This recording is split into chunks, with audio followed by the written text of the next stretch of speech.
I'm very grateful to you for putting together this really important hearing, and thanks to the witnesses for your statements. When commercially available AI debuted 3 years ago, the consequences were breathtaking from the start. Generative AI spurred scientific research and provided astonishing new tools to creators. The massive jumpstart to American innovation swept from social and economic domain to social and economic domain, from pharmaceutical research and quantum computing to sound recording and film editing. But generative AI has also raised profound legal, practical, even philosophical problems, such as whether individuals have a right to their name, their image, their likeness, and their voice when they're used in other people's deep fakes. If government has unlimited power to engage in AI-enabled surveillance of our citizens, and what are the appropriate standards of care, if any, for AI platforms to protect users against harmful consequences? Well, Congress takes the time to absorb the shock of these changes and these problems and examines the technology.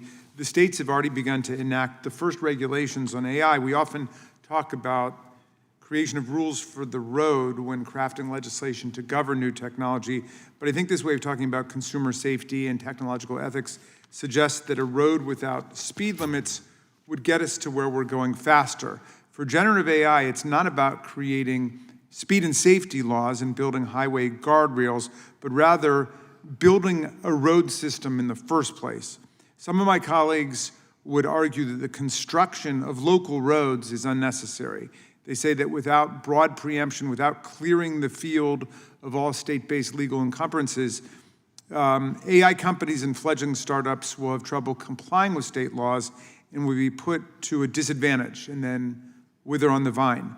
I've heard little to suggest that broad preemption is in fact the appropriate solution to this problem. Proponents of preemption present Americans with a series of false choices, telling us we must choose a side between AI innovation or state powers and federalism, between business and consumers or national security and safe innovation.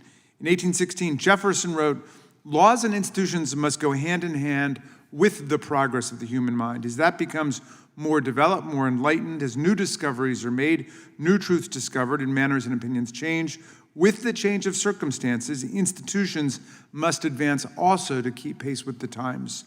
What we're seeing across America is individual states looking at these amazing technological developments and asking whether and how their laws need to change to protect their citizens and advance the common good.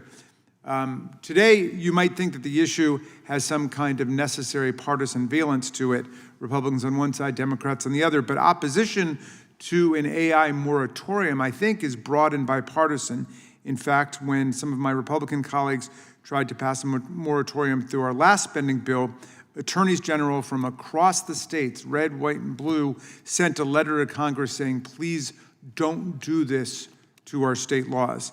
In another letter, 17 Republican governors wrote to Majority Leader Thune and Speaker Johnson praising their, quote, big, beautiful bill, but explaining that the moratorium provision, stripping the right of any state to regulate this technology in any way without a thoughtful public debate, was, quote, the antithesis of what our founders envisioned.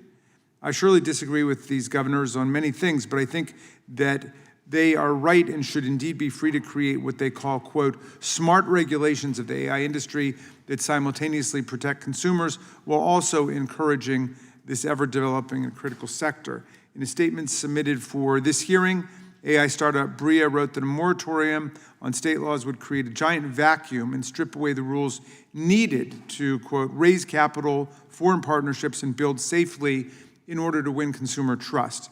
Without a road on which to travel forward, startups are cut out of the market in favor of large companies with the legal and fundraising teams necessary to deal with a barren legal landscape. Finally, some argue we need unrestrained AI development to properly compete with China. The subcommittee has held many bipartisan hearings on the threat to innovation, AI supremacy, and IP from China. It would be amazing, I think, even dangerous to posit that we need to become more like China to compete with China. In fact, it seems more plausible to me that to believe that stronger, better products developed in America while protecting Americans and their data through American political processes and the passage of American laws, will ensure that AI is both more advanced, more durable, and more internationally competitive.